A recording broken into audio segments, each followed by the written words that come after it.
Hey, hey, hey. You were muted again. My bad. What's It's all up? good. It's all good. West Coast Wednesday. You've got that winning feeling. Oh yeah, I'm excited. My Dodgers won. We've I been mean, you're waiting having for a this for great, 3 times. you're having a great COVID sports life right now. I sure am. It's a great life too, and it's a great feeling. Well, it's a good feeling. I mean, I'm not gonna say it's great because we publicly can't celebrate like we want to. There's no parades. There's no, you know what I mean. Right. But I'll take it Well, for what it they were is. trying last night, that's for sure. Well, they was gonna do what they were gonna do anyway, but it wasn't a parade. You feel me? Like it No, wasn't an yeah. actual parade. That's what I'm looking to see. I want to see them ride by with the bus with the guys up top and us popping champagne and Oh, you going brought the crazy. bottle Yeah, I out. brought my bottle out. Yeah, Hey. so welcome everybody. Girl Chat Sports on a Wednesday. Wednesday vibes on the West Coast is the best coast always. And you're talking to Mo and Mel. Hopefully Yeah. you joined us in the chat. I'm totally elated about my Dodgers winning the World Series after numerous attempts, 3 attempts in most recent times, that we get to the big dance and we can never close. So I'm super duper excited that we closed last night. I predicted Dodgers in 6. It came into fruition. I was like, that's what it's going to be. And that's what happened. Because, they're trying to wait on game 7, try to use Walker Buehler, who's one of our ace pitchers, but we didn't need him. Julio Urias took care of it. He made it happen. So he closed us out, got all those outs, and hey, it was a low scoring game. But guess what? I'll take that win. I don't care.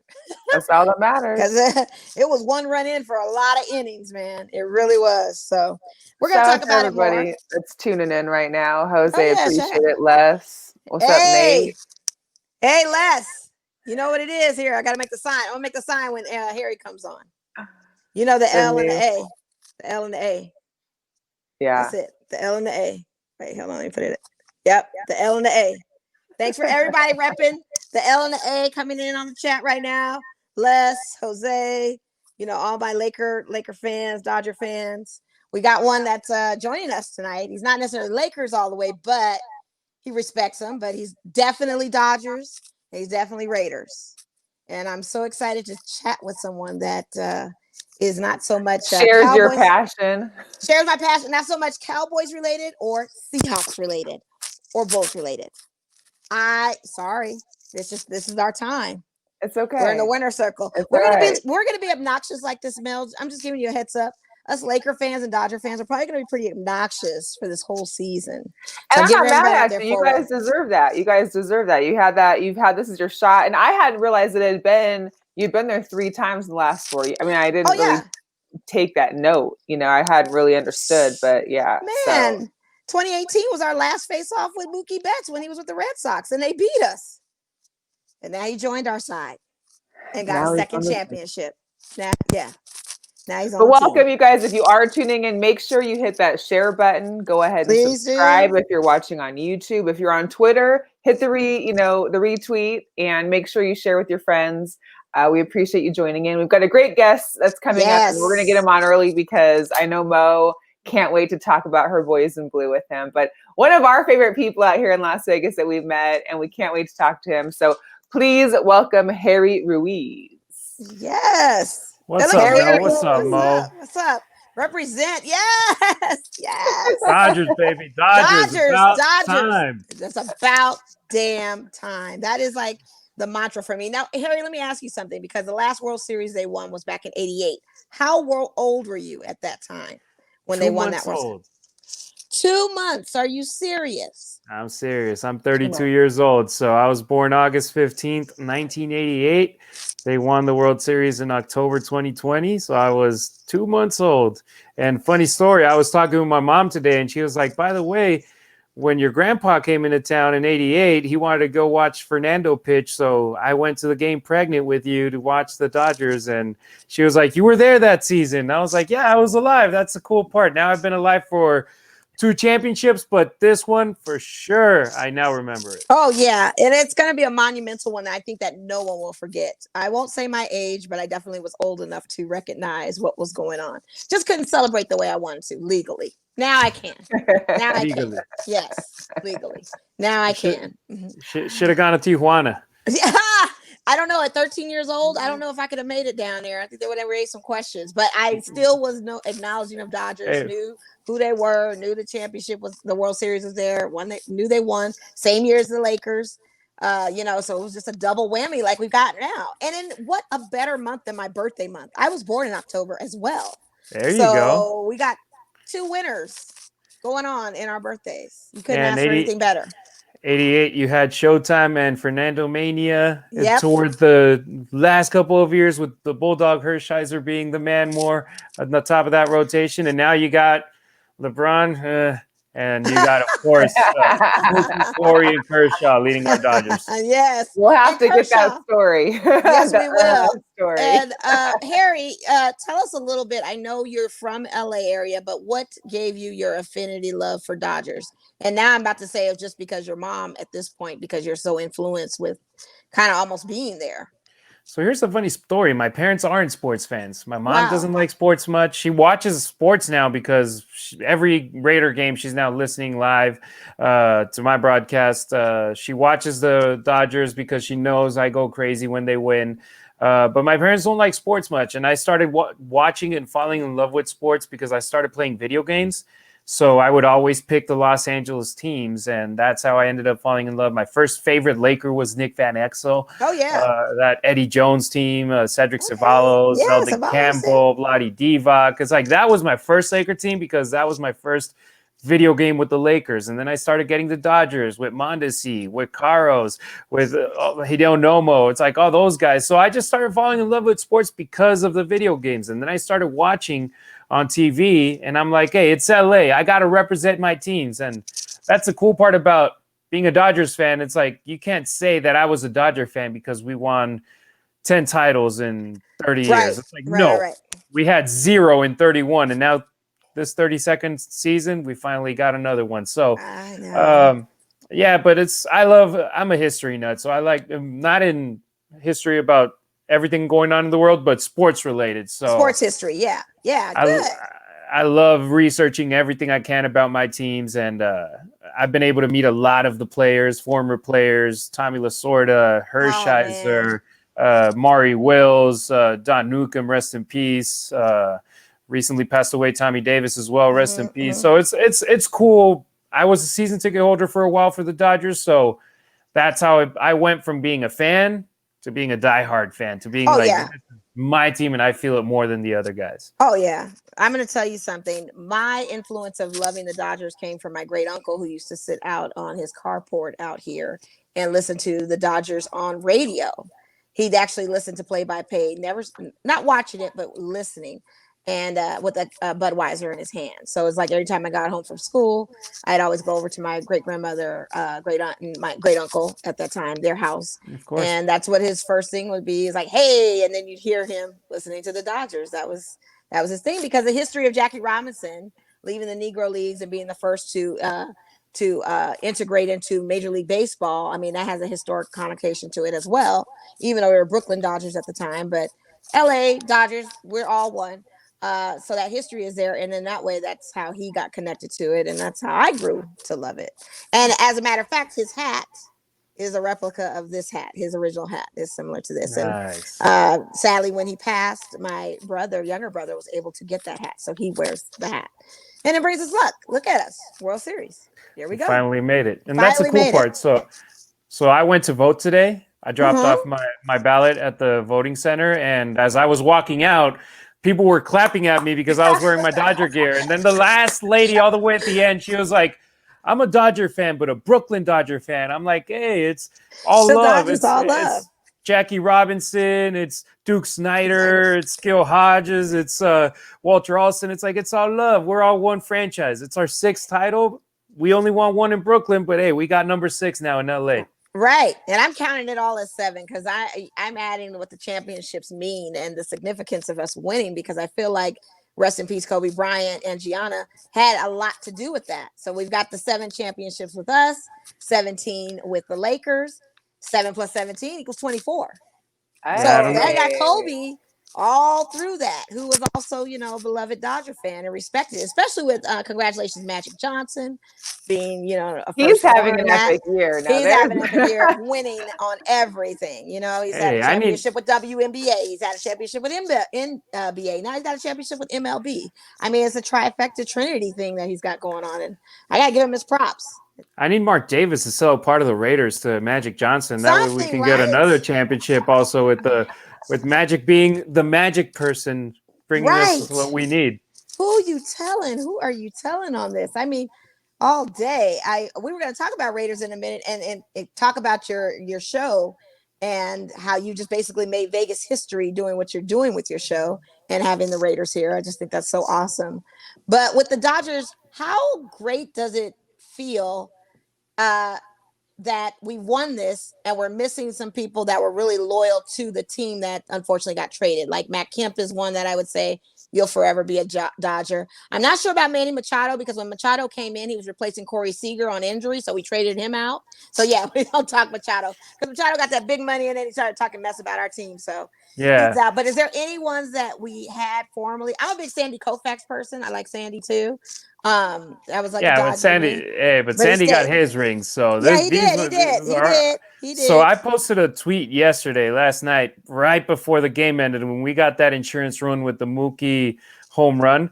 And I posted, let me see. I was like, yeah, so for Matt, for Andre, for Russell, Yasiel, Kenta, Ryu, Adrian Gonzalez, AJ, D. Gordon, Donnie Baseball, Rick Honeycutt. It's like all those guys that in the last decade, they were huge to get us to this point that they weren't able to win the World Series with us. Well, this was a part of this World Series is for them, but mostly for me, I'm a huge Clayton Kershaw fan. Like to this day, he's my favorite pitcher. Matt Kemp is still my favorite player. I got a special bond with him. No, you know I love Kemp. But Kershaw's my favorite pitcher. I know Buehler is our ace now, but Kershaw, I wanted him to win the MVP so bad, but Corey Seager was a monster. I mean, he was batting they had 400. to give it to him. Like they had to. There was no contest with that. Now, you didn't mention one that really brought us through a little bit a couple times on Clutch, and that's Zach Greinke. Oh no, he was never a Dodger.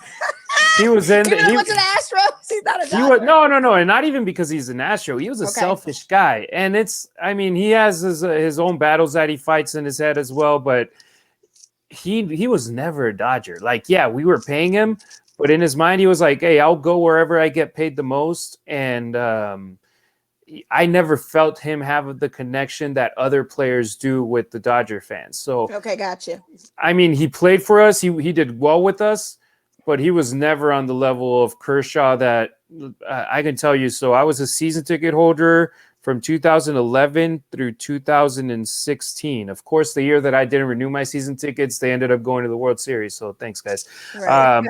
But they would let season ticket holders enter for batting practice, and the guys would be awesome with season ticket holders. They would take pictures, they would sign autographs, and that's why I felt an even better bond with these guys. So the Lakers, of course, they're top of the line in LA, and if you get a high five by them walking through the tunnel, that's like the most you're gonna get. But same thing, like Raiders, it's a little bit tougher as well. But the Dodgers, they always felt like the team of the people, and they play 81 games a year in LA, and there's a chance for 50,000 people to go in the stadium and cheer for them. So they're the team of the people. So that's why I felt it that way. And Greinke, he never loved the people. So that's why I never knew.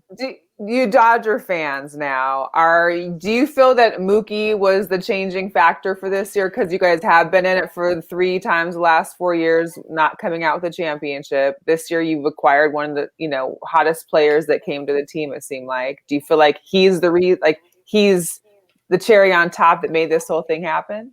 Absolutely. I think he was. I mean, I think the trifecta would have been if David Price had played too, because that wasn't a bad acquisition to get both of them, in my opinion. We faced Mookie before. We faced him back in 2018. We talked about this on the show. I told you then how much of a juggernaut he was for the Boston Red Sox and how he owned us in that World Series that we lost. And the fact that we got him and the fact that they let him go was just even astounding, because I knew when Mookie was coming with David Price, I said, oh, we're going to get this is just going to bowl us over even more. That was my attitude towards it. And when David Price decided to opt out due to COVID, I was like, yeah, it's okay. Because we got a bullpen like no other. We've got pitchers on pitchers on pitchers, and we got strong hitters.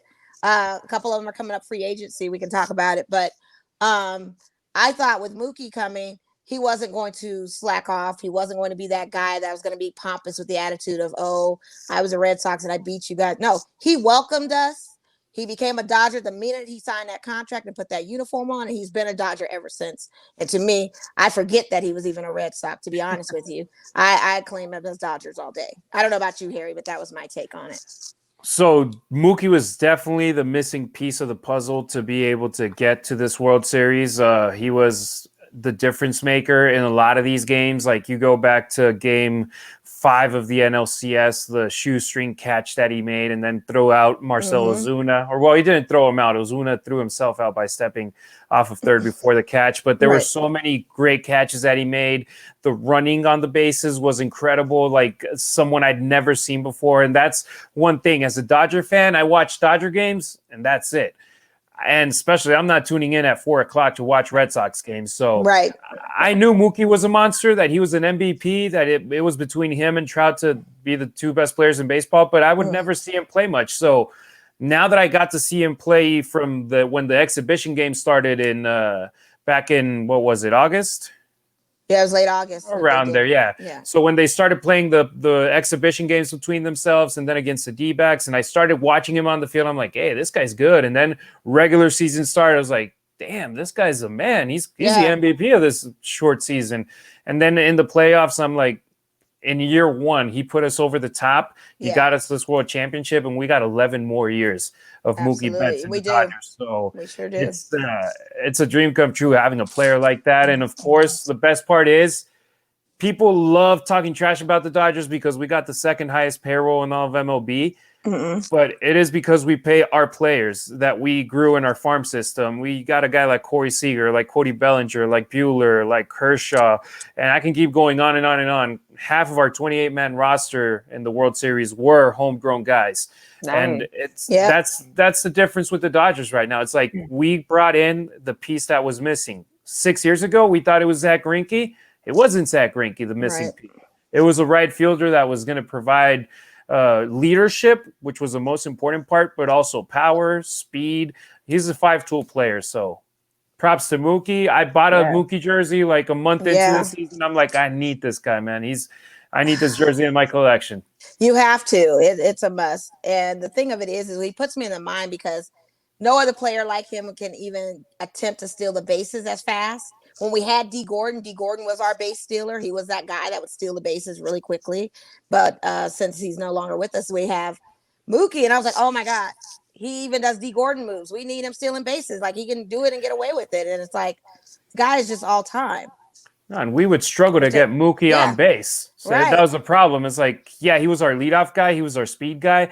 But heck, we would get lucky if he'd get a hit here and there or there. If we got him on base once per game, we were happy. Mookie's a guy he's either going to walk, get a hit, get a home run, and rarely strike out. This World Series was kind of weird for him, but he still got it done when he was on the bases.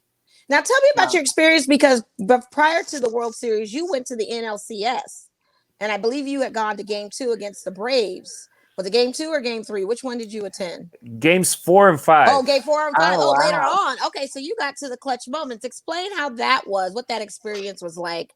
I was very curious to know what the take was, what the vibe was, and your game outlook at that point. Yeah, so it was the Raiders bye week, so it was a perfect opportunity to be able to get out there and have a couple of days off and watch the Dodgers. Right before the NLDS against the Padres started, me and some friends from El Paso, we spoke about, hey, let's get tickets. Let's see if our boys make it, we'll make the trip. And we ended up making it. I had flights, we had hotels. It's like, all right, let's go.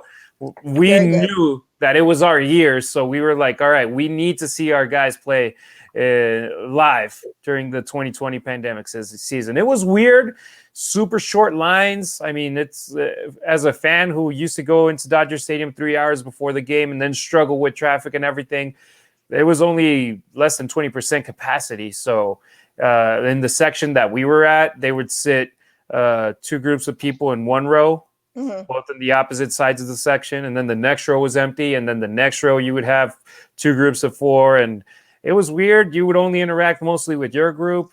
The first day, the security guy that was there, he was super chill about the mask situation. Like, if we were drinking water or food, he wouldn't say anything. But the next day, the guy was like, we literally had like our bottle of water right here. The guy's like, hey, your mask. It's like, dude, I'm drinking water. What do you want me to do?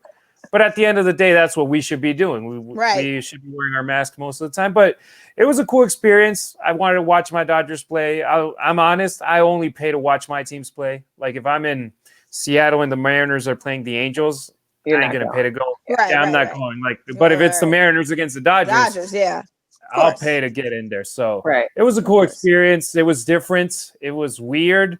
And I could say that I watched my Dodgers play in the World Series. Did you hear the crowd ambient noise? Was there any ambient noise? Because we hear ambient noise all day through the TV. So what was piping through the stadium? No, they weren't piping any noise. It was just the noise that the fans were making. And against the Braves, it was more like a 50-50 split. There were a lot of Braves fans. There were a lot of Dodger fans. But then I got friends that went out to the World Series, and it was like, dude, it was a LA invasion. It was 90-10 tops. So that was cool. No, they weren't piping any noise though. Yeah, because that's got to be weird for the players too, to just be kind of in like this super, quiet stadium where you're used to all the noise, and I don't know. I still can't fathom that. It seems so odd. I mean, they were still playing their walk-on music and stuff like that, right? Would they still do stuff like that or no? So for the games 1 and 2 plus 6 and 7, they were Dodger home games. So they would put the walkout music for the Dodgers, the pitchers coming out of the bullpen and all that. But then games 3, 4, and 5 that were the Braves home games and the Rays home games, they would use the Braves music. And then in between innings, they would put Braves videos on the scoreboard and all that kind of stuff because it was their home game. And my friends were pissed off. It's like, why are they all supporting the Braves? I'm like, it's their home game. That's why. It makes sense. And we were wearing the road grays, which is the dopest kind of colorway jersey, by the way, I might add on a fashion standpoint. But road grays for the Dodgers look amazing. I'm just pissed that they went from Los Angeles to Dodgers on the gray jerseys. Yeah, a lot of people are looking for like my brother owns a couple with the Los Angeles with the road gray and stuff, and those are really nice. Yeah, they do look better. But I don't know why they changed over. I have no idea. Maybe they'll go back to that. Maybe next season it'll rotate. Who knows? Or maybe they keep these because they won the World Series with these. Yeah, that's true. It might be good luck. And you know, honestly, I do predict us going back to another World Series. We're going to win 2 more in the next 3 years. I see it. We're going to win 2 more in the next 3 years. Check it out. Sure They've already put it on the sports book that the Dodgers are expected to win the World Series next season. But, like I said, you have free agency coming up. I think Corey Seager's on the block, but, you got to pay that man. Not yet. Is he? No, I think he's got 1 more year. But who's this season? Is it Belly? JT. Justin Turner for sure. Yes. PK, Trinan. So those guys, I think we still got Seager 1 more year under arbitration, but we're gonna pay Seager. Yeah, we're not gonna let him go after his best year in the Dodgers. Right. Of course, we're gonna keep Mr. MVP, of course. Yeah. We have to. We have to. And girls, so I haven't told anybody about this, but I put $50 on Corey Seager winning the MVP of the regular season before the season started at plus 4,000. What? The problem is he won the MVP for the National League Championship Series and the World Series. He didn't win. And that doesn't count. So the regular season MVP, more than likely, it's going to be Mookie Betts. So I'm like, man, that'd be some good money. That'd be some good money. It would have been great money. Yeah. But now it's like, when I saw Corey was a long shot, I'm like, you know what? They're all sleeping on Corey. I'm going to put some money on him just in case. Yeah. And he had a great season. The problem was the guy in front of him in the lineup was even better. Yeah. Yeah. Now, would you change anything in that batting order? Because some days I was like, okay, I don't think Mookie should be the leadoff person. I think they should kind of change it. But you thought it was a great batting order? So the first week and a half of the season, we had Max Muncy as a leadoff guy, and he was awful in that position. He had never been a leadoff hitter. And then Mookie just went to Dave Roberts because Mookie was a leadoff guy in Boston, and he was like, hey, man, I want to bat leadoff. Let me do it. They switched them in the batting order, and he was great at leadoff, so they just left him there. So, to be honest, I trust Dave Roberts. I've gone through a lot of stuff with him and liking and not liking what he does. And now I'm like, you know what? He's our manager. If I get mad at something he does, well, I'm just going to get mad at it and nothing's going to happen. So just lead us to the promised land. And now he's just the third manager in Dodgers history to lead the Dodgers to the World Series. So before Lasorda or after Lasorda. And speaking of managers, by the way, let's talk about what happened with Blake Snell. Ooh. And let's talk about Casey Cash doing what he did by pulling him in the 6th inning. Normally, pitchers pitch to 6 innings. Sometimes they can go a little longer, but the 6 is really where it ends. But after like 9 strikeouts and only the 2, I mean, he was doing phenomenal. Yeah, he only pitched 75 balls. It wasn't like he pitched over 100 balls. He did over about 75. Yeah, balls, I still couldn't think of why. I mean, I'm sure the manager, has his own reasons. I just personally couldn't think. And then the stab in the back is right when you pull him out, then the other team scores. Well, I knew that was going to happen. They have no other pitchers. What other pitchers in their bullpen do they have? I knew that was going to happen. I said as soon as they pull him, because that was their ace for this game. But if we went to a game 7, they would have lost anyway because we would have had Walker Buehler and they would have had Bupkis. So again, they used their ace in game 6. We chose not to. We had and pulling him at 6, I thought it was kind of crucial. It looked like he was going to cry. He was that upset. He was pissed because he was hot. But he hit off once you were striking them out, and then you got a player on base. That always is a red flag because we're in the 6th inning now. So now your arm is starting to show wear because you were striking them out. No one was getting base hits like that. You're getting single on with no outs. That's a problem. So the deal there, it's the same thing when they were playing the Yankees, like they were pulling him super early in the games. With Blake Snell, the first time that he faces the lineup, he had the batters had an average of under .130 against him in the playoffs and the regular season. But then once he faced them the second time around and the third time around, they were batting over 300 against them. So the manager, Cash, he was like, you know what? I got to play it by the book. And they got to him. Mookie's going to get to him. So I gotta switch him. So that was their thinking. Yeah. And that's like what you see on the field, when you see someone dealing like he was, you got to keep them. But at the same time, Mo, we're Dodger fans. Yeah. What has happened in the past with Clayton Kershaw? Right. They leave him too long. And he goes gets rocked. Yep, exactly. So that's the thing that you have to look at. And Cash is not having any regrets for pulling him, no matter how many tweet threats he gets and stuff. Because sadly, Kenley Jansen was getting the same type of smoke, but even worse.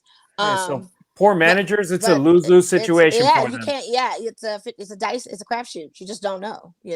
Like if he had kept them in there, but then Mookie hit the double off of him. Yeah, all the fans would have been like, "Dude, you should have taken him out. Why did you take him out?" But then he takes him out, and it's like, dude, why'd you do that? What the hell? So he's hot. No. Yeah, it's the life. That's why they pay them millions. It's like, all right, it's gonna suck at times when people talk trash at you, but hey, at least you got a nice house and a nice car. Yeah. Hey, you guys, if you're listening right now, you're listening to Girl Chat Sports. We're here with Harry Ruiz, and we are talking the Dodgers World Series, as well as some football coming up as well. But before we leave the Dodgers and World Series, what's your guys' take on the whole Justin Tucker, Turner, sorry, yes, his whole situation? Red turn. Harry, you want to take this one? Because I have things, but it's like, it's crazy. So look, you can take both sides. You can be devil's advocate. You can also say it as it is. He shouldn't have been out there. If a player tested positive, you're risking the other players. But at the same time, his teammates wanted him out there. He's been with the team for 6-7 years now. He's one of our emotional leaders. He was a guy that he arrived after being tossed to the curve by the New York Mets. The Dodgers picked him up just as a free agent, and he became one of our leaders, and he earned a 4-year contract that paid him $16 million per year off of his hard work.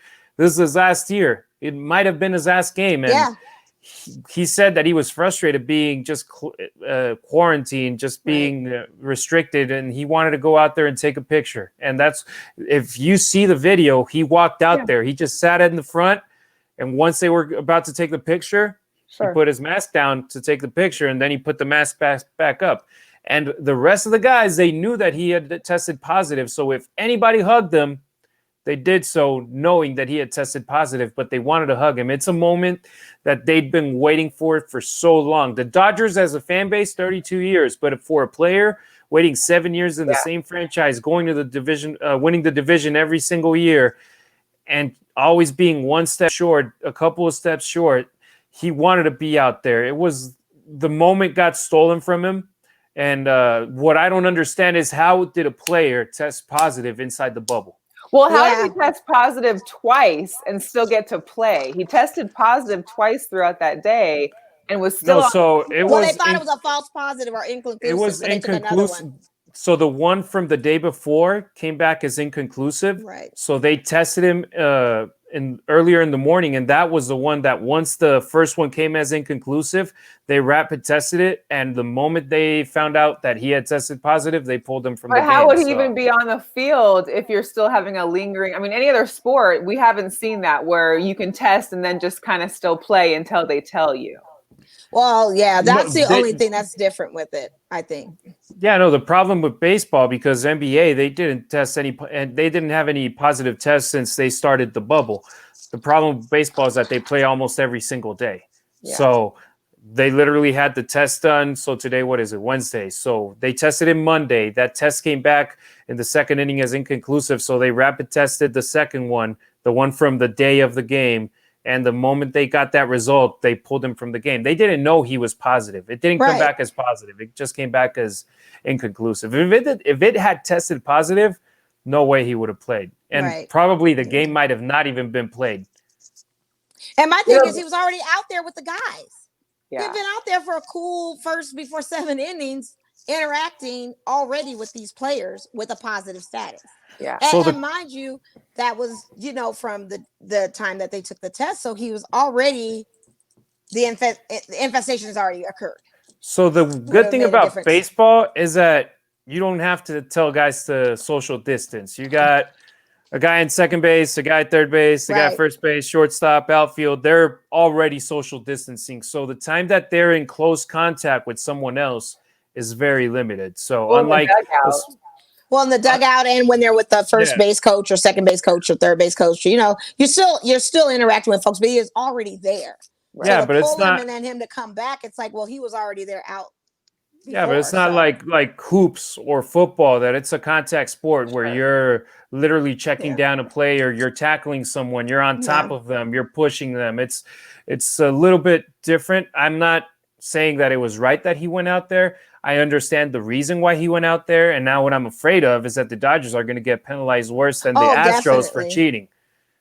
So, well, they're investigating it currently, and we'll see what Manfred has to say. I mean, I feel like as commissioner. I think it's totally fine that he went back out, and this was like you said, a momentous occasion. He spent his whole, he spent his career here with the struggles. He deserves to be back out there, and he had his mask on. He took it off for the picture. He put it back on and left. And that, and that, as far as we can see, we don't know. We weren't necessarily. He was already there, though, Mel. That's the thing. Like, it wasn't like he was gone the whole game. Like, he was already out interacting with these guys. He was already high-fiving when homers were done in the third inning. So you were already in close contact and proximity with everybody on the squad. But when the celebration happened, everybody's families came down. Kids came down. So you're thinking about, you went from the team and the teammates to now you've got families interacting. Who knows where they got to go after this? Right. I mean, and the kids. It was just a little sloppy. He deserved to be out there to take that picture because he should be in it. But at the same time, as you got to think about, sticking safe. Like, I don't know how long he was out there for. I saw him with his wife and his kid out there. I don't know how much they interact with everybody else. It's just, it's sad. Well, security tried to stop him and they wouldn't, and he just would dismiss it. Like, security really literally was like, hey, we cannot let you out here. And he insisted upon it, like almost not forcefully, but it was just kind of one of those things like, just let him go out there. I mean, because he was told that he couldn't, because he was told he could not go. And they were trying to stop him and tell him, no, he can't go. So they're looking more into the investigation of Turner as opposed to the league. It's now about Turner's discipline is what is being investigated on what went down with that, because him coming out for the photo was all right, but it was the fact that how he came out for the photo. And I think that whole thing when he was told not to is where they're looking at. So here's the funny part, ladies. The moment that Julio Urias threw the last pitch of the game, Justin Turner was not a Dodgers player anymore. The season had ended. He's a free agent now. So That's a loophole. That could also be a little loophole that the Yeah, Dodgers could be that's a like, hey, I loophole. mean, he was a free agent by then. He just Yeah. didn't Dang, like you Hey, don't I even get didn't to need leave it. the That's a loophole. stadium. Yeah, you're You right. just, You're like, hey, he woo. just showed up. Yeah, that's the loophole. You're absolutely right to Wow. that. Even if you're It's still wearing interesting. the jersey, huh? It's interesting. But what I have to say about people, and then when they take these tests and they take these and say, oh, my test came back positive or negative, and it was been a week, it's only that test for the status of when you took it. So you can still get COVID within the week that you're waiting for results. And people, I don't think, understand that. And I'm not going to get too hard on Justin Turner when I still see people out gallivanting, not social distancing. We're having casino openings, and you're seeing how that looks.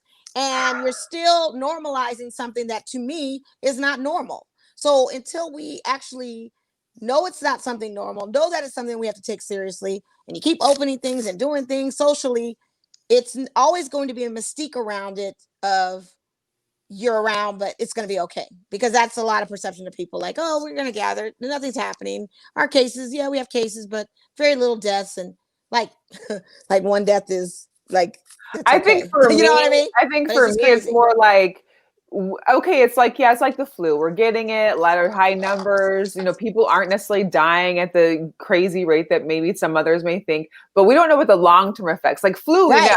The flu, we know, you get sick, you get over it, you might have it again next year. Like it just keeps happening because it's the flu. We all know. But we don't know what days off from work and you're good. Right. You know, take some Theraflu, lay in bed, sleep. But we don't know the long-term effects of COVID, like how there's the NBA players that still couldn't taste or smell. Like there's people that are supposedly having other issues. And this is only within the first like 6 months and 8 months that we're dealing with it. What happens next year if someone that had it this year maybe has other issues now? I think that's the issue. I'm not saying that don't catch it because you're gonna die. I'm saying don't catch it because we still don't know who it's affecting and how it's gonna affect you. Oh no, now I absolutely agree with you. But the thing of it is at the same time, who wants to go through that process to find out?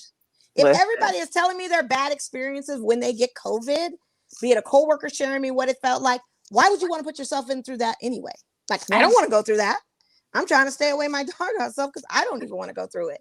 So it's even that kind of avoidance. But if you keep normalizing stuff and thinking that it's just something that's nothing, then you're going to see things of these kind of behaviors going on because they're not treating it like it's a big deal. And it should be interesting with holiday travel coming up. So, oh gosh, I can't. It's just and that's the thing. I don't see what Justin did as a political statement or anything. Right. I just see it as something like, dude, he has been trying to win a World Series for so long. How many great players have gone through all their career without winning a single ring? Yeah. And he finally won that ring. And unfortunately, the timing was terrible. I mean, that's when I'm thinking like, God damn it, why didn't we win it in 5 games? Right. Nothing like this wouldn't have come out. It's crazy. Could you imagine they cancel Game 7, postpone it for 2 weeks, and then we have to try to start all over again, and we end up losing the World Series? Like, or if they say it's a tie, I'm like, no. Yeah, we end it with a draw. We just don't resume this. Like that would have been crazy. So I hate this that at the end of the game, it wasn't about, hell yeah, Dodgers won the World Series. Right. It's no, Justin tested positive and he was out there with his teammates. That was the biggest story. Me about it. Do you know you're on a high and have people texting you like, but what about Justin Turner? Da-da-da. I'm celebrating right now. We'll cross that road when we get. Don't mess with Mo on her win. Like, congratulations and move it on. Like I understand, and it's like a shock, and everybody wants to conversate about like, well, but this and that. I'm celebrating right now. Can I just absorb the win that we have not had in so long? And let me have my moment. Right. You know, and I don't want that kind of thing to tarnish us or feel like it's a stain, because it's still not. It's not at the end of the day. So here you go. Win, legitimately. There's been players using PEDs. There's been players cheating in the game and won the World Series. The controversy with us is that one of our players was sick. It's like, come on. I would give him even more credit. He won the World Series while having COVID. Right. Right. How about that? Yeah. I mean, I wish he hadn't had COVID, but right. But it happened. And he said he feels fine. He says he feels fine. He said he felt didn't show any signs or symptoms or anything. He tweeted that he appreciated the fans' concerns, but he said at that moment he was feeling fine, and he could have been on a high of this win. I mean, who wouldn't be? Kershaw has waited 13 years, born and raised LA Dodger, and now finally gets a world championship. Yeah, shout out to Brian. He says Harry has some victory videos. So here's the deal. I'll only post those victory videos if I get to 200 likes on my post on Instagram. So go follow me, Harry. Okay. Harry _ Ruiz on Instagram. Harry _ Ruiz. It's pretty easy. So yeah, Brian and myself, we watched Game 6 together yesterday, and we watched Game 7 of the NLCS and Game 1 of the World Series as well. So, and cool stat, with the Dodgers went 3-0 when we watched the games together. All right. Well, we let's were good luck finish. charms. Yes, you were, and then you had the right jersey on yesterday, and you got the good one on today. So you doing it. So let's talk about our Raiders real quick. You got a great radio show. You have basically broken ground on this. This is probably the only thing that you're doing that's going on in Vegas as far as radio shows. It's making history with the Las Vegas Raiders franchise.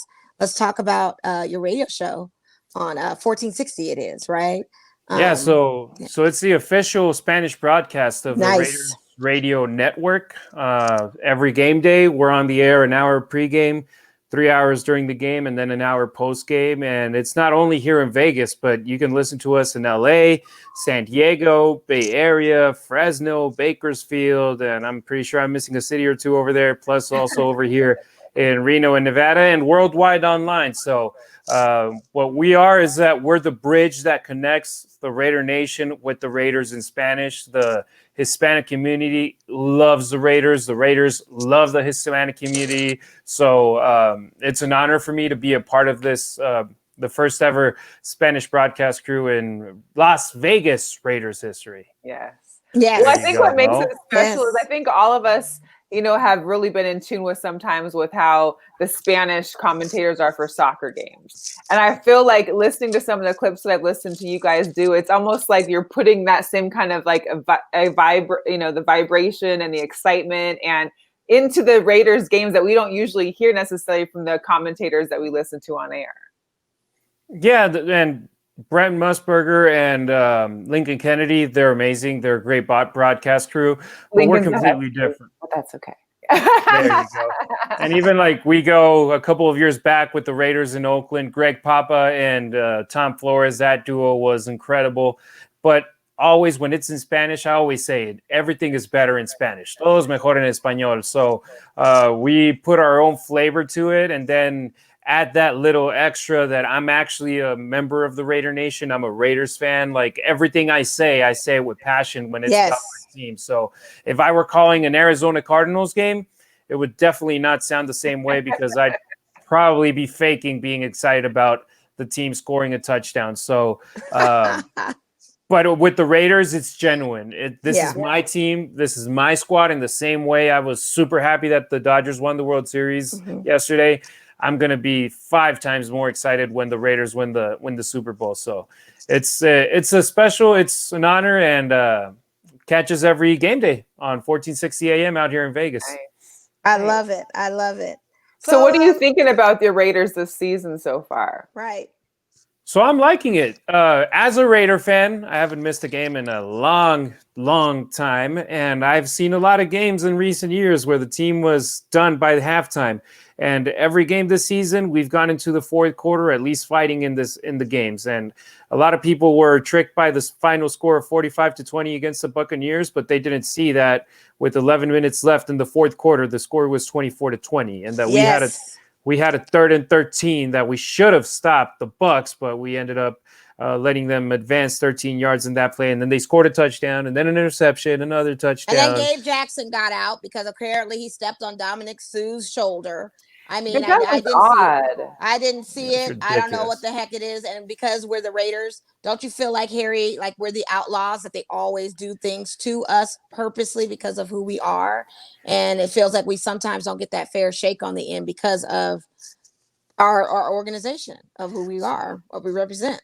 So it had been weird. These first 5 games of the season, the refs weren't screwing us over. And I'm like, all right, something's going on. Is it because we moved to Vegas? Is it because we're not in Oakland anymore? What's going on? Why don't we have like 20,000 penalties per game? I'm like, it's weird.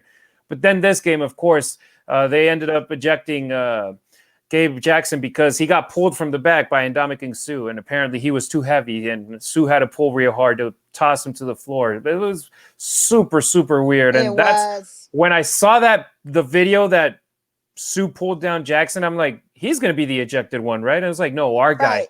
Why? It's like Vontaze Burfict. It's Vontaze Burfict helmet to helmet play all over again. I mean, it's the same but you know thing, what? I'd rather have our player be tossed because he hit someone helmet to helmet than just being tossed for nothing. That's what I ended up saying. I was like, heck, he should have thrown a punch. He got ejected. He might as well have done something. Well, maybe not the fine, though. There probably would have been a little bit heftier fine, maybe, with the punch. Well, we're already looking for fines already with the whole COVID situation with Trent Brown. And that's what I was going to ask you, Harry, what your take was on that whole Trent Brown situation prior to us playing the Buccaneers. They moved our game from the primetime Sunday night, which was fine because the World Series was on, so I'll take it.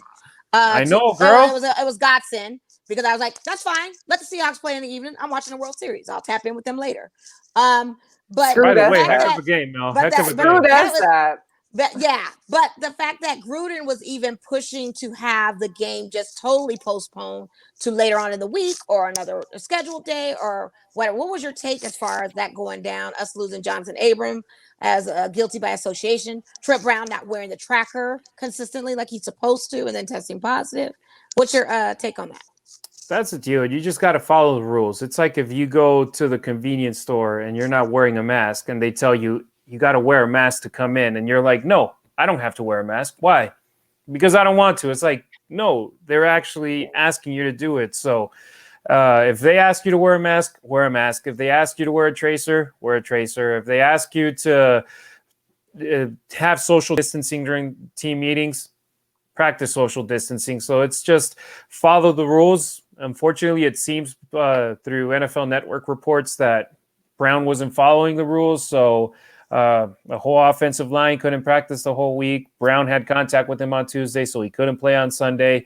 It's just weird. It's weird. But at the end of the day, it is what it is, and it's next man up. And for most of the game, for 50 minutes, we were competitive. Then the last 10, we went downhill. But I need Aguilar to run routes with Derek Carr. I need him to do some more passing game routes with him because those are catches that he should have been making. And we had plenty of opportunities with him. What's your take on this guy? So that's the funny part. After his first 4 catches, he had his first drop in the game. And I'm like, I want to get mad at him, but it's the second pass that he drops in 6 games as a Raider. So I'm okay. And then after that drop, he had a big catch and he went over 100 yards. So he had 5 catches, 105 yards, and a touchdown. It's a good stat line. But then he had 2 more key drops that could have changed the story of the game. So I'm going to give him a pass on this one because his track record with the Raiders has been a positive one so far. But we need him to just to see the video and be like, all right, stick him on those gloves or something, but catch those balls. You got to catch those. Those are easy catches to me, in my opinion. But I'm not out there on the field. I'm just, what do I know? I'm couch coaching right now. No, definitely. But definitely, it was pretty frustrating seeing those drops. But then you also see he was the wide receiver that kept us in the game for most of the game as well. So it's a catch-22. It's like, especially when Josh Jacobs can't have a running game because they neutralized him, and that's the thing that I thought was just amazing about Carr because he's been consistently really good every single week. He's been bringing it. It reminds me of 2016 Carr before the injury, if not, to me, a little bit better. So I think next week I'm predicting us beating the Browns. I think we're going to come to Cleveland, and it has nothing to do with OBJ being out, sadly, but I do think that that's our game to win, to come back and be 4-3. Yeah, they got a vulnerable defense, and I'm not talking about Myles Garrett. That dude is a beast, but that defense can be hit. Heck, they lost what? They won 37-34. They barely. And I mean, that was Cincinnati. So just imagine. Yeah, it's practically like the Raiders. Same way with the Raiders. The Raiders to win, they got to score 34 points or 37 points or 40 points to win because their defense just can't stop their opponents. So the Buccaneers defense is elite. That rush defense is crazy good. It's very good. I was reading up on them the whole week, and I was like, holy crap, how the heck are we going to run against these? Yeah, I thought the Saints run defense was good. These guys are the best in the league. So, I mean, Josh Jacobs is going to have a a chip on his shoulder after this game. So Cleveland, be ready. Yeah. He better be, because I need those fantasy points from him this weekend. Did you win or did you lose this week? I won one, lost one. So I'm terrible at all of mine. Yeah. I think I won one out of but my this, 5. this year has been the worst fantasy football. I mean, between injuries, COVID, games delayed, this and that, it's like it never stops. You're always trying to pick up on the waiver wire. Like there's so many running backs, I don't even know who they are anymore, because I'm like, all of them that I've drafted, I'm now recycling a couple, but that's neither here nor there. So my game was a little bit of I probably your game stressed me out because I picked you guys to win. I would have had a perfect win pick for my pick. Shout out to my pick. We could have won in overtime with DK's touchdown had Moore not caused a penalty. Penalties are our issue along with our defense. Listen, you deserve to lose after you guys got a second chance. When he missed that field goal kick that second time, that's when it should have been game on. Right. And to me, it's a fault of Pete Carroll. Your defense is getting very sluggish. They're tired. Why wouldn't you put your secondaries in? Well, first of all, that's not Pete Carroll's fault. That's our defensive coordinator. Well, he needs to get on deck and do that, because that was wrong. And they brought him in at the last few seconds, and I said, what is this going to do? It does absolutely nothing. But the fact of the matter is we shouldn't even been in overtime to begin with. But that's what you guys do. But that's what you guys do sometimes. We don't do overtime, though. Really, usually it's a fourth quarter comeback and win. That final drive of Russell Wilson's in the fourth quarter was terrible. It was like, here's my deal. Russell's head was not in the game. And it wasn't until Monday that I figured out it was Sierra's birthday on Sunday. So not only did our game switch from an early game to a later game, he couldn't fly back early to be with her on her birthday evening. So not only did dinner and all that stuff. And Monday she posted this big hoopla of his whole thing he had laid out for her. So all I'm thinking is, by the time fourth quarter comes, he's thinking, how can I get home fast to be with Is that what we're gonna blame it on? I am. I'm gonna blame it on Sierra this weekend. Oh wow. But she might be the reason you guys are winning all the other games as well. Touche. And here's the deal. I mean, it was a good game. It stressed me out, but nothing can surpass the running of DK Metcalf chasing down Budda Baker. And Budda Baker, again, a former Husky, but seeing DK take that stride all down. I mean, that is one of those memes now that we will see forever. That meme will resurface on every sports or any kind of debate, any kind of news. Huh? Oh, no, go ahead. I was going to say, did you see Budda Baker's on commentary about DK running him down? What he said. Yeah, for sure. Yeah, he wasn't expecting that guy. He's like, he got me. He said no one's ever chased him down before. Like that. Yeah, he's like, He's just like, DK is a beast, man. Yeah, for 22 years of age, he looked like a grown man on the field. And he's twice the size of Budda. I know. Can you imagine running? I'm like, they said he was running over 22 miles an hour. Yeah. He's 6'4", 6'5", like that's a lot of man to be running 22 miles an hour. I mean, and to be 22 years of age. That's what I'm like, and he's young. What? Oh, he's young. Like, yeah. He's young, and big, and look like a grown man out there. So that was probably the play of the week. I thought that was an awesome play, but like I said, you guys had opportunities to win that game. I picked you guys, and it just was a huge disappointment because I wasn't expecting that. I wasn't even expecting it to get as close as it did. Well, I knew it would be close. I knew it would be close. Our defense is terrible. We still have Jamal Anderson still isn't back. I'm waiting for him. However, we did just acquire Carlos Dunlap too, so I'm excited for that. That's going to definitely bring something back. But we need Adams. Yeah, he was outstanding in those first few games for us. I mean, he was worth, I think, every penny or trade that we gave him. Yeah, every penny. So here's a question, Mel. So you're a Seahawks fan. When they won the Super Bowl, it was mostly on the defense. It was that Legion of Boom. It was all those big guys. And then it was Russell Wilson practically by himself winning the games for offensively. What do you prefer? That Legion of Boom team where the defense was the star of the game, or the Seahawks where you're talking about the defense and Ken Norton Jr. is the most hated man in Seattle, and but you got one of the best offenses in the league? What do you prefer? Well, the thing is that Russell is, even prior to Super Bowl, Russell's been good. Like, just no one's giving him credit. No one's taking. He's great. He's one of the top 2 quarterbacks in the league. But won't get the MVP nod at all. I'm saying, like, but no one's been able to. No one's focused on that until now, when we have no defense. He's been doing what he's doing now. Back then, he just has some other targets. You know, before it was like Baldwin, and it was, you know, we had different targets back then, but now it's like, we still have a good core defense. Bobby's there, KJ Wright, Bruce Irvin came back. I mean, we've got people there. It's just the pieces aren't working. You know, a lot of, our safeties, our corners aren't as good as they were back in the Legion of Boom days. That's part of the problem. Our coverage, our guys in the backfield are having to, like, I saw Bobby Wagner hit like 3 tackles on guys on wide receivers because corners or safeties or whatever had not picked him up. I mean, Bobby Wagner's hitting these guys as the first hit. That should be like your second hit by now at some point. I can't say I prefer this. I think. Oh, yeah, that wasn't your answer? You're just now answering the question? No, I'm saying I have an answer. I'm teasing because your explanation was so long. Calm down, ladies. No fight. No, we're not fighting. I'm just teasing. We just spend 30 minutes on the Dodgers. I can have 5 minutes on my Seahawks. Oh, absolutely. Absolutely. Hey, that's we can't let a show go by where we don't talk about the Seahawks. But that's what we're talking about. Because she's got to explain herself, because she was a no-show on Facebook. I'm sure people were looking for her for. I was on there. I just logged off at the end. Exactly. Yeah. But that's why I wanted to toss that softball to. Right. Please do. Yeah. I mean, here's the deal. You want to have both.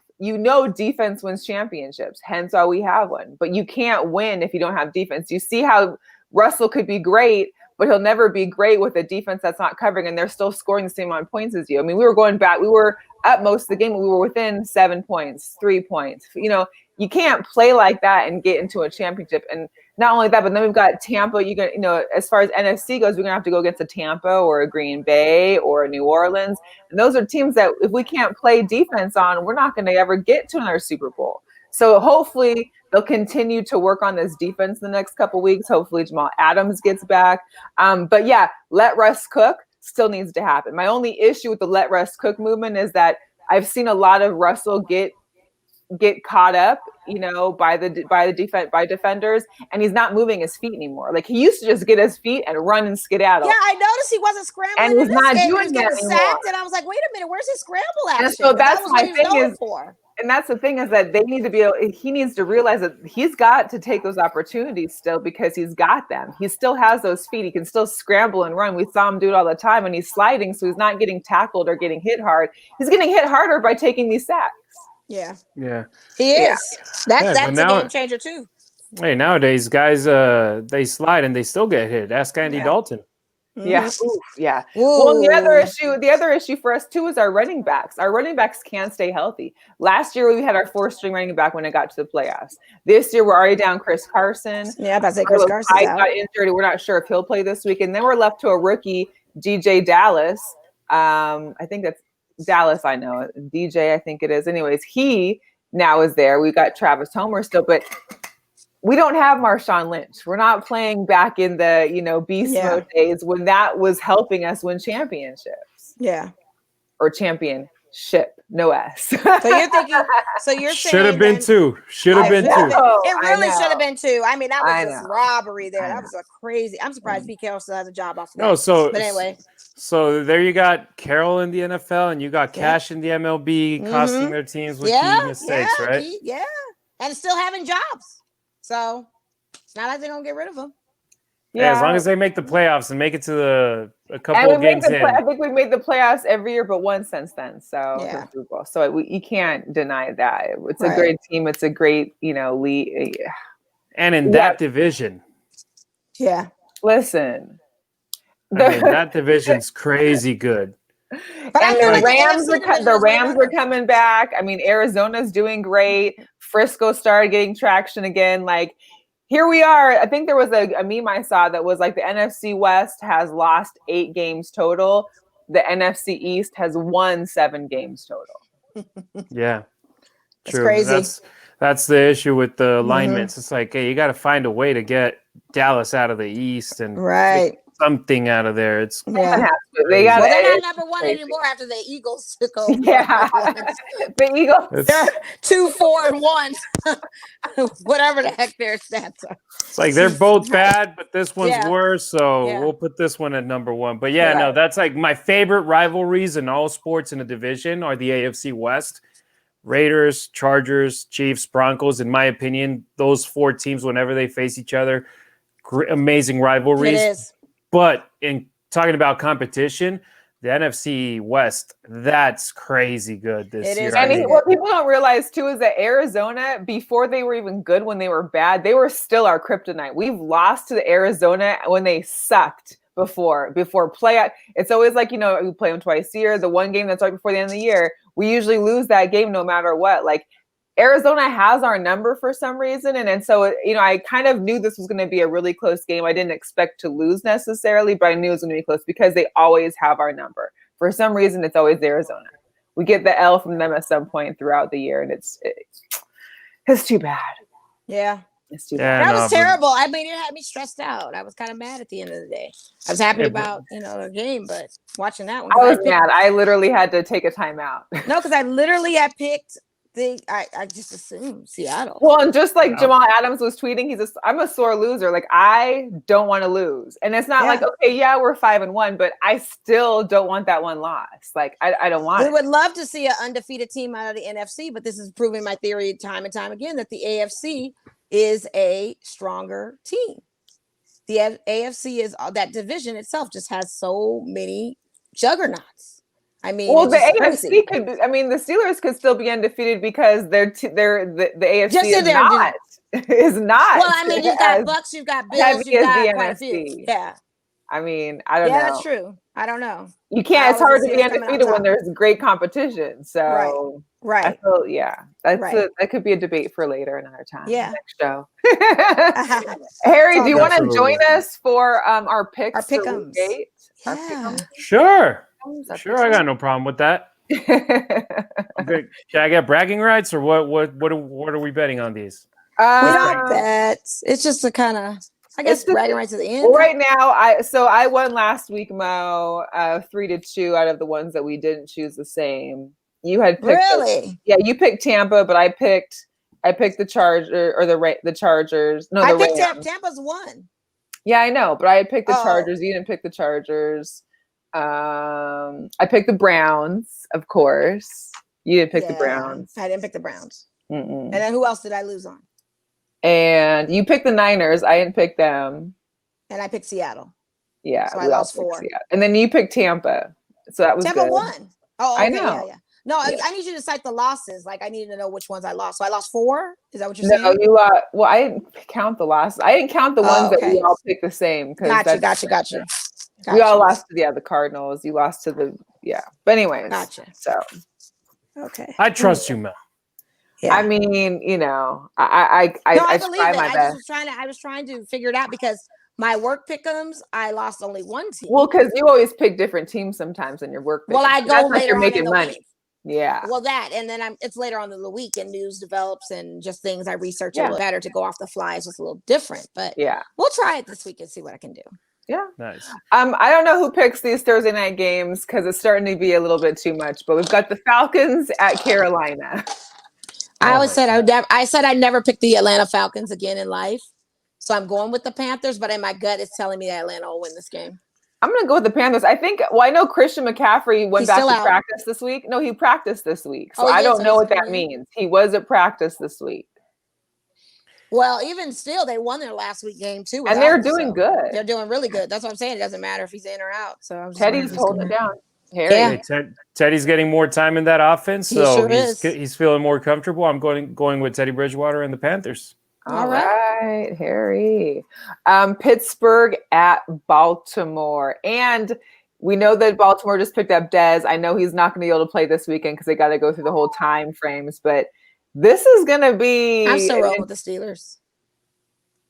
I'm rolling with the Steelers. I'm looking at it like this. I like Lamar So wait, Jackson. you're over the Steelers and you're going with the Steelers? No. I'm over Atlanta. I'm going with the Steelers. No. I said Atlanta I'd never pick again. But I have a sneaking suspicion they'd win tomorrow night. But I'm going with Pittsburgh on this. I think they're going to go 7-0 because I look at Lamar Jackson as this one-trick pony with his run game, and he needs to do more vertical passes, and his passing rating, I need to see more on that end from him. And Pittsburgh's defense is ridiculous. I watched that game on Sunday. There's no stopping their defense. And I don't know what that's going to do against the Baltimore offense like that. So Baltimore is just coming off a bye week, and they're at home. So I'm kind of rolling with Baltimore on this Okay. one. Harry? So I never thought I'd ever see a player with the last name Watt be better than JJ. But his brother TJ is looking amazing, and he's been ridiculously good.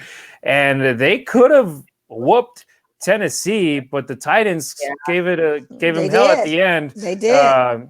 So I feel that the Titans are a way better team than the Ravens, so I'm going with the Steelers. Okay. All right. We've got the Rams at Miami. Here's the deal. Time. Here's the deal. It's 2-time. You and Mike Dixon, right? Miami's 3-3 like our Raiders. Huh? I said Miami's 3-3. I don't think Tua can do it. I think they needed to keep Fitzy in. I don't think they should have cut him. The Rams are just pretty. I mean, here's the deal. The NFC West is just pretty dominant. The only issue that factors in is them having to fly to Miami to take part in the game. Because I don't think that's going to matter for Sean. I don't think that's going to matter for Sean. Did you see how they picked apart Chicago? Chicago's been doing but but just being Sean McVay as a coach, if you're going to go for coach, I'm going with McVay, I think, on that. Yeah. And I feel it's going to be a little bit different playing against Nick Foles and playing against Tua Tagovailoa. Right. But still, I'm rolling with the Rams. Yeah, I'm Rams too. Okay. The Jets at the Chiefs. Come on, really? That's easy. I mean, no, you got to pick another game. I mean, that one. I'm just going through them all. That's all. That we do all of them, Harry. We pick okay. I thought it was only these. All right, no, we Chiefs. pick each one. I feel like we all, yeah. All right, Vikings at the Packers.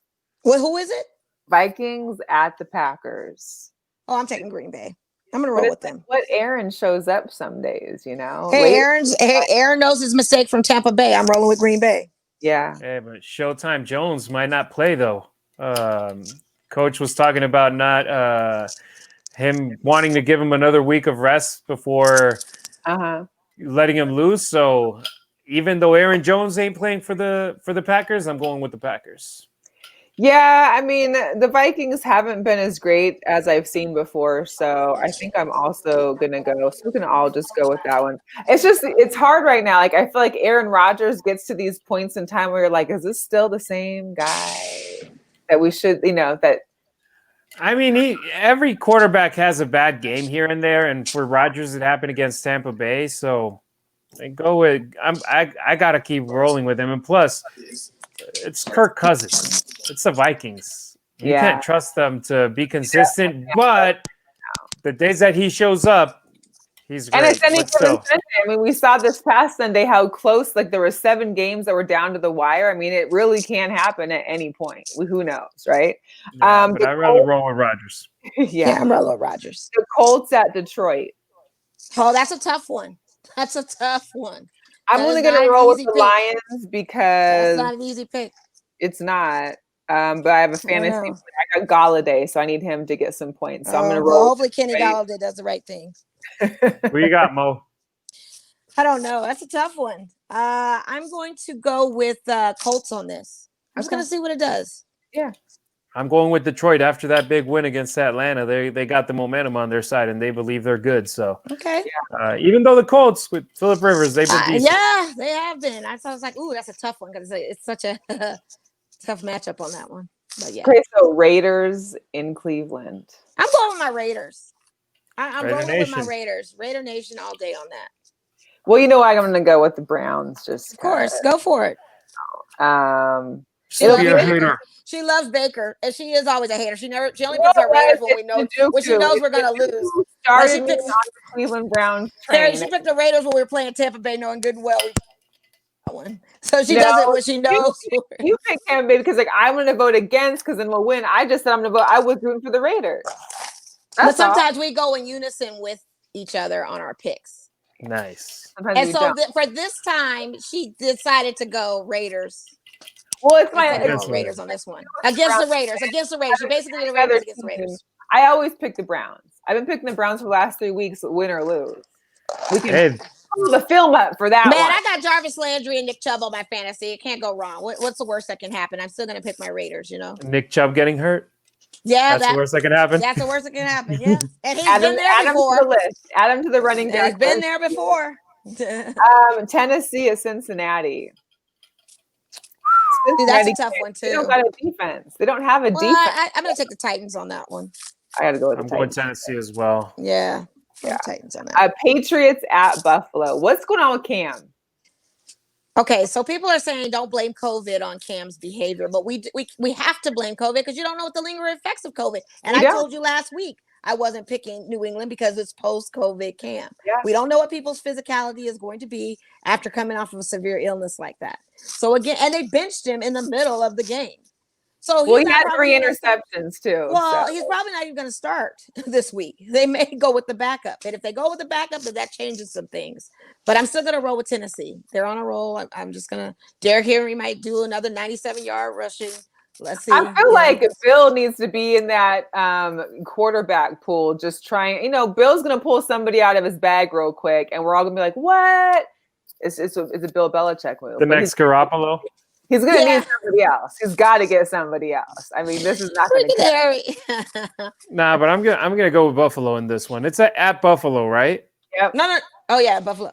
Uh-huh. So I have a feeling it's going to be super cold, and Cam ain't going to like that, so give me the Bills. Yeah, I'm going to roll Buffalo. I thought it was Titans in New England. It's not Titans? You said Titans. No, Tennessee was at Cincinnati. Now it's Patriots Buffalo. Oh, Patriots and Buffalo. Yeah, Bills on that for sure. I have to go with that too. Chargers at Denver. I feel bad for the Denver Broncos. Ooh, AFC divisional game. A tie. I can't either one of them. I can't. I'm going to go with the Chargers just because I feel like I love Justin Herbert, man. I don't know what this kid, I hate him as a Duck, but this guy is just great. And I wish the team would just find the momentum to stick with him because he is legit. This little rookie is legit. Kid is looking good. Yeah. I hate to say it, but Chargers. Or write it down as chokers. Right. Got it. I'll take the Bolts too because I just can't stand the Donkeys. That's just where I'm at. I can't stand either of them. Can't stand either one of them, but I'll take the Bolts because I like their head coach, former UNLV guy. I mean, we'll roll with that. So that's why at first I said tie. I don't want to pick you. I know. But you got to pick one, Harry. So I'm glad you did. We got Frisco at Seattle this Sunday. I'm nervous for this game. Oh man! Here's the deal. You guys again. I'm gonna roll. Of course, I'm gonna roll with me, but I feel Sierra's birthday is over with. They're at home. They've had a good week.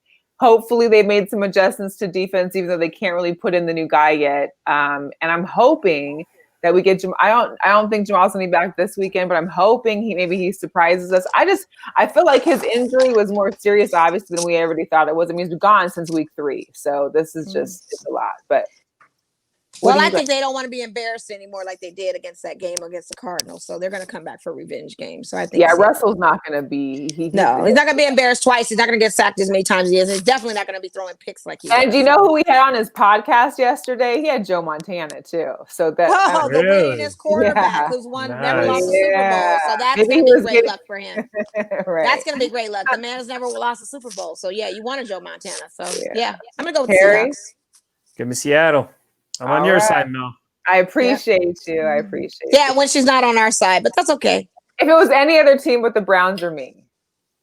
I get it. The Saints are typically my second team, but I go off of, whatever, Speaking of which, the Saints at Chicago. There's a lot of cold games. Oh, man. I'm going to go. You said Saints against Chicago? Yeah.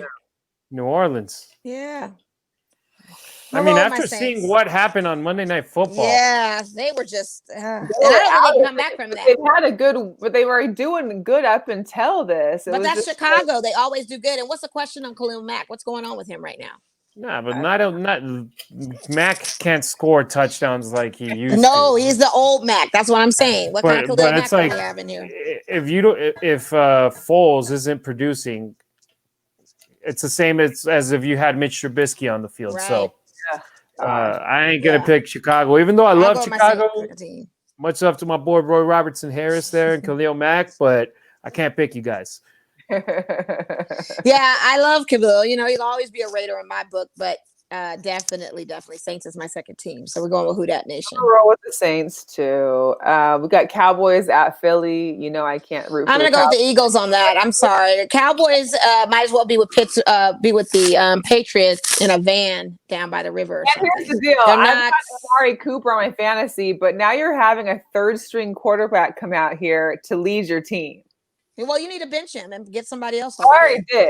I mean, but usually Amari is good for easy 18, 19 points every week. You know, no matter who's quarterback, no matter how bad it is, he's going to get something. But yeah. Well, I don't trust it with this third string because I feel like it's open tryouts for any Cowboy fans like Snoop Dogg's post read. If you're wearing a Dallas jersey in the Dallas area, show up to this park at 1:00.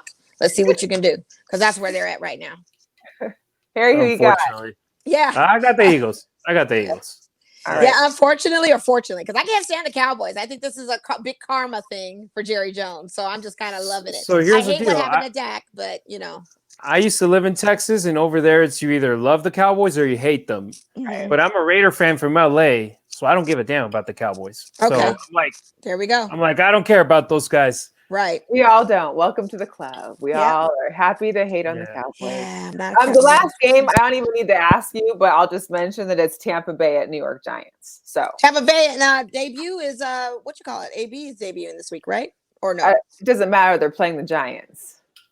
True that, but it's just a debut for AB. I'm just kind of interested to see how he's going to do.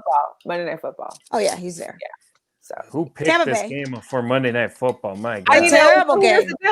At the beginning of the season, you had Saquon Barkley. You had, no matter what, there was still. You had Saquon Barkley and Saquon Barkley and Saquon Barkley and Saquon Barkley. And that's it. And you've had Saquon Barkley last season, and look where they were at. So it doesn't matter. You had a black cat that was more of the feature than a doggone Saquon Barkley, sadly. And this time it's the watch of the year or the night because it's going to be an AB. If it's an AB debut, then the ratings are going to be ridiculous because they want to see AB and see what he's going to do. But I'm going to go with Tampa Bay regardless of AB. Well, there's no more baseball on either to compete with it. So now it's kind of like we only have football. Yeah. So ladies, what's the over-under in your opinion on time before AB screws up again? 2 days. 2 weeks. I give him 3. I give him 3 weeks. Yeah, so I set mine at like if I were the casino, I would have said 3.5. That's like the good one where it's like like 3 games. Like he'll find somewhere to screw up, and then they'll just release him and cut him. But I can't see him finishing the season with the Bucks or with any team. So he just needs to just cut his. I just want him to go away. Find some good, entertainment. I don't even want to see him after what he did to my team or our team, Harry. I don't even want to see this guy. Like I don't even care. And all the stuff he got accused of doing. I mean, it was crazy. And then the worst part was like it was all crazy. And then he got hired last year, and then he screwed up again. And it's like, come on, dude. It's like you got a second chance or a third chance, and you still figured out a way to screw it up. So well, Brady wants him, and they work together, and it goes back to when they were in New England. Brady never took his eyes off of him, and so maybe it's just that stipulation for 10 days. For 10 days, Mo, they were together for 10 days. 10 days for an impression to have Brady make that call. Tom, the TB12 momentum. Yeah, he wants it. He likes what he likes. He's like diamond in the rough. He's my bizarro me, I guess, if you will. So he wants him. Right. We'll see. And it's crazy how. So that's what I was on the radio today with Jesus Lopez, the Golden Knights play-by-play guy on his radio show, and I was like, Brady chose the Bucks because they were so ready. They were only missing one piece, and it was the quarterback end. Mm-hmm. They got an amazing defense with studs all around on the line, on the linebacking crew. Cornerbacks, they're okay. But then you go with the wide receiver core they have, and then you add AB and it's just built for the greatness. It's just built for the greatness. And then they got Rojo, the running back, Jones the second, and then they add Leonard Fournette to that. Right, Fournette, who did really good with our Raiders. I mean, he got some yards in. I mean, they were no joke. They ain't playing. They ain't playing. I'm just mad they're in the NFC. Yeah. He the thing of it is and I feel bad. Shout out to Guru because he was expressing how He doesn't like this Tampa Bay team now because there's a whole bunch of rock stars and that's gone Hollywood. But it happened. Like, it happens. And welcome to how I feel with the Lakers when LeBron came over. You're going to have the LeBron fans strictly as a Laker. He's seeing the only Tom Brady fans that are coming now infiltrating into Tampa Bay. It is what it is. If you guys get a championship, you're not going to say nothing. You're going to be just sitting right there being happy. But to be honest, like, I even liked the Lakers when we were Lonzo Ball, Brandon Ingram, D'Angelo Russell. Harry. I did not like Lonzo. But we picked him. He was our guy. We drafted him. He was our guy. And then when we traded everyone and their brothers and their sisters and their mamas to get LeBron, and then it became LeBron James picking his teammates. And then the next year he brought AD. I love Anthony Davis, but I'm like, this is the LeBron show. It's not the Lake show anymore. It's a LeBron show, and it's he's the star player, the head coach, the general manager, and practically the owner. He does whatever he wants to do, and that's the reason why I'm like, you know, is that why you've left us a little bit? So no, I'm still a Laker fan. Like, I like the Lakers, but I'm not passionate with the Lakers anymore. Okay. Like in the past, Kobe, he was my guy. I got to see him from the day he got drafted until the day he retired, and rest in peace. It hit me hard. Heck, I got a sticker of him around here. Oh, number 8. Love it. So he's my guy, and my jersey collection, Lakers, I got Kobe, and then I got Andrew Bynum, Pau Gasol, and Magic Johnson. And that's like, those teams were the teams that made me happy when I was young and watching championships. Then Kobe retired, and it was like a decade of not winning anything. But then they were in the finals this year, and I didn't even feel a connection with that team. Wow. No, I did. I wanted a championship. I wanted us to. But that happens sometimes with your sports. But it does. You can kind of fall in and out of love. The fact that you're still purple and gold is all good. Do you agree with me, though, that the Clippers will always be the Clippers and they may never win anything? Oh, absolutely. Yeah, no, the Clippers will be they can go to San Diego or Anaheim or somewhere else. They'll never be LA's team. And LA is never. And here's another one. It's a hot take that some people will get pissed off at. The Rams and the Chargers, they'll never be LA's team either. The Raiders are the LA team. Let's be clear. Exactly. Excuse me, they haven't even sold out their PSLs for either franchise. You still got Ram PSLs available and Charger PSLs. You're on the waiting list for the Raider ones. Well, no one's ready to go because there's no season. There's no fans this year. I mean, no, but still, you knew SoFi was coming. The day the Raiders play against the Rams or the Chargers at SoFi, it's going to be a sellout, and it's going to be 80% Raider fans. All Raiders. 80% at least. That's the LA market. And that I got friends who are pissed off who are Rams fans that are like, "Oh, why do you say that?" I'm like, because it's the truth. It's the truth. That's how the Chargers games were even in San Diego. It'll be the same in LA too. It's the same. The visiting team will always dominate a Chargers game. That's why they didn't want the Raiders to come. You know, it was initiated at first for the Chargers to come to Vegas. They didn't want it because they knew the Rams market was going to have to compete with the Raiders. It's going to be like the Lakers all over again, and the Rams are going to be roommates. You know, and they wanted to be top dog. So, but they'll never be top dog. It is a Raiders city. LA is, and that's just what it is. So you're not going to see it. The best part is Raider Nation is not from Oakland, and it's not from LA. It's not from Vegas. It's worldwide. It is. We're all brothers and sisters, and we all support each other. So that's Raider Nation. That's a Raider Nation. Say that. The 12s are cool too, though. I mean, you know. But shout out to my Huskies. The Pac-12 is finally coming back this weekend after a long break. This Saturday, my Huskies take on Cal at Cal. So I'm just excited to have college football because I usually don't start watching it until my Huskies are playing. I watched a couple games over the last couple weekends, but I'm amped the Pac-12 is back because that's home. That's West Coast. That's what, you know, that's where I've been. So I'm excited for that. Any other departing news from anybody before we wrap up because we've gone a little extra, but hey, good conversation. No, we had a good time, but we never get someone like Harry on, and I need a fellow Dodger or Raider. We wanted to talk about this, and it was conveniently the right time, the right moment with our birthdays and with us having dual championships in the same year. So, happy. No, and you guys know it's all love for you, ladies. You guys are awesome at what you do, and it was always great working with you. And I delayed being invited to the show because I had nothing going on in this aspect. And when you told me, it's like, hey, let's talk about the Dodgers and about the Raiders and what's going on with that. I'm like, okay, when I'm not the story, then it's okay. I'm I'm cool coming on board and chatting with you guys. So yeah, I get it. I We get it. He appreciate didn't want to you, come in Harry. on that tea time when we were on the Right. other thing. Yeah, he wants to come in when he's got his own stuff going. I see what it was. It's I all got no, you, it's Harry. quite the opposite. When it's not about me, I'm cool about it. But Okay. I'm never the story. I'm not the story. You guys are the story, and everything we're talking about is a story. And fortunately, it was to talk about our Dodgers winning the World Series. Yes, I mean, I just can't Congratulations believe to both it. you It's so guys. surreal. I just want to pop bottles. Like I say, I was gonna save this for Lakers, but I was like, nope. Let me wait till these Dodgers do something, and they did, and I got to celebrate in my home, do a All TikTok right. or something. Well, make So, sure everybody goes out there, look up Instagram, follow Harry_Ruiz, check out our guy Harry. Let's get some likes on those posts so that we can see these footage that we've been hinted to. We'd like to see what's going on behind the lens of you, Harry. So absolutely, we thank you so much for being with us. Absolutely, ladies. We missed your face. We can't wait to listen to some of your guys' coverage there on Deportes Vegas. Again, 14:60 a.m. here in Las Vegas, 9:80 out in LA, and some other cities throughout. Yeah, all up and down through California, or just check my Twitter. I always post the link on social media the day of the game. Sounds Most good. hyped about our Dodgers. It's all about that LA. Telling you. Congrats so to all heads the up. Dodger fans out there.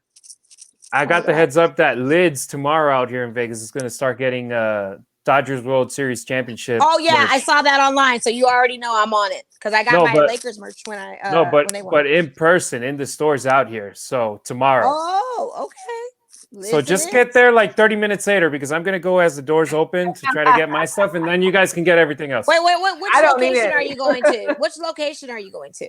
It's South Las Vegas Boulevard. Oh, you're going to be on the strip at Fashion Show? No. South Las Vegas Boulevard, the outlet store. Oh, the outlet. Okay. The Lids locker room and over at Fashion Show too, so I'll be at that one. Hey, if you find anything interesting, text me and I'll head out that way too. I don't like going to the strip. I understand, but I work over there. They're like my neighbors from my store, so it's like I just kind of trot in. But they got the Lakers jerseys and they got the Kobe Bryant 8s in there now. Yeah, the for Mitchell and $300. Yeah, probably for $300. Yeah, but they got them just in case anybody wanted to get Mamba. I got my one, so I was like, I can't get it anymore. Yeah, I didn't pay $300 for mine. Sorry, ladies. Me neither. We're getting out of control. Yeah, we went to Lakers talk. I tuned out. So. Well, she got purple and gold on. She can relate. She just I try on occasion. But anyways, again, Harry, thank you. We appreciate you. We'll definitely have to get you back on maybe towards the end of the season, seeing how the Raiders go. Definitely. And when the Raiders win the Super Bowl, I'll come back again. Oh yes, I would love that. Yes, absolutely. Hopefully in February. Man, talk about it. Put it out there. Maybe next February. Hey, Raiders Seahawks. Or the Raiders could go to the Super Bowl and they actually hold it here. No, I want us to make it before that. I want it wait that much. beforehand. I want it to be the hype. And who knows? You never know what players, knock on wood, or teams just start crapping out. This is a COVID 2020 of NFL. Anything's possible.